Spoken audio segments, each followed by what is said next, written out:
মঞ্চে আসছে ময়মনসিংহের প্রতিযোগী মোহাম্মদ মাহদি হাসান। আমাদের আজকের নিয়ম অনুযায়ী একটি আয়াত তিলাওয়াত করব, এর পরবর্তী সূরার শুরু থেকে তোমাকে তিলাওয়াত করতে হবে। ওয়ালা তাজআলু মা'আল্লাহি ইলাহান আখার।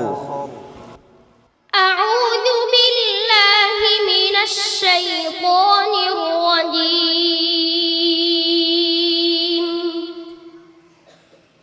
বিসমিল্লাহির রহমানির রহিম।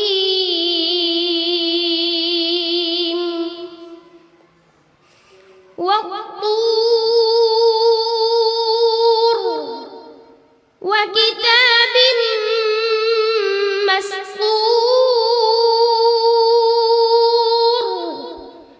في رق منشور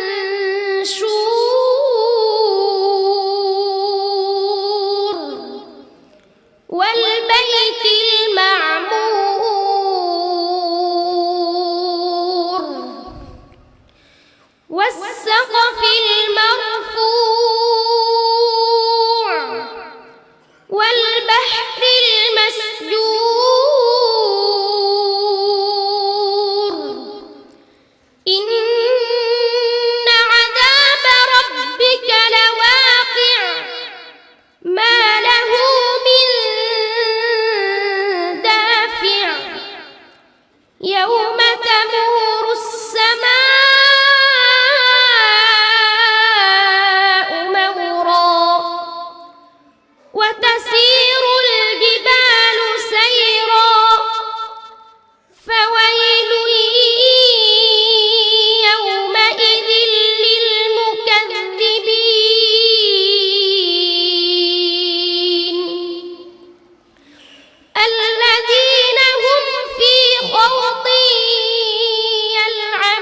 يلعبون يوم يدعون إلى نار جهنم دعا هذه النار التي كنتم بها تكذبون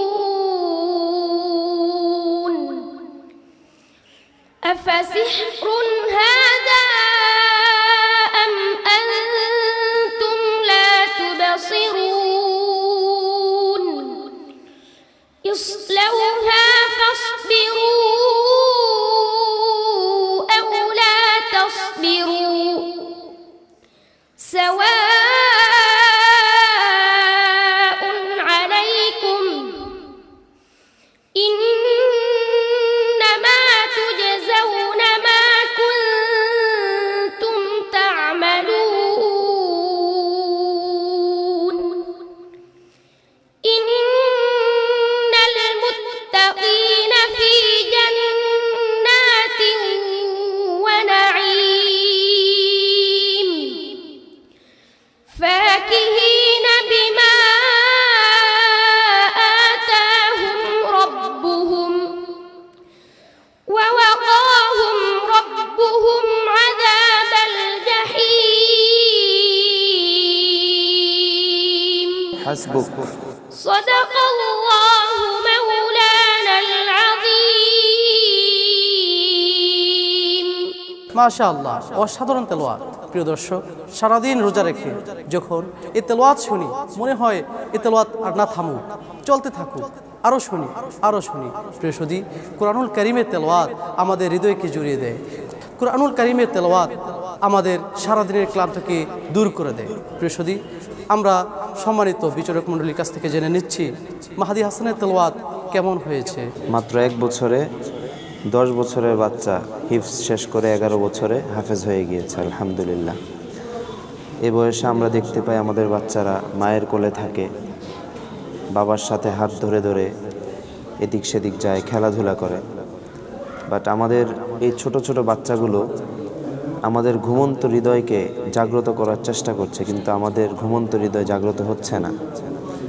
আমরা এখনো পর্যন্ত ভাবি যে কোরআন অনেক কঠিন, এজন্য আমরা আমাদের বাচ্চাদেরকে ইংলিশ মিডিয়ামে পড়াই। বিভিন্ন রকমের উদ্যোগ আমরা নেই বাচ্চাদের জন্য। আল্লাহ রব্বুল আলামিনের কোরআন যে কত সহজ, আল্লাহ তাআলা বলেছেন, আমি কোরআনকে সহজ করে নাজিল করেছি। তার জ্বলন্ত প্রমাণ, উদাহরণ আমাদের সামনে আছে। আমি দোয়া করছি তোমার মাধ্যমে যেন আমাদের উপলব্ধি তৈরি হয়, আমরা যেন আমাদের সন্তানগুলোকে তোমার মতো কোরআনের হাফেজ হিসেবে তৈরি করার ইচ্ছা করতে পারি। আল্লাহ রাব্বুল আলামিন আমাদেরকে সেই তৌফিক দান করুন।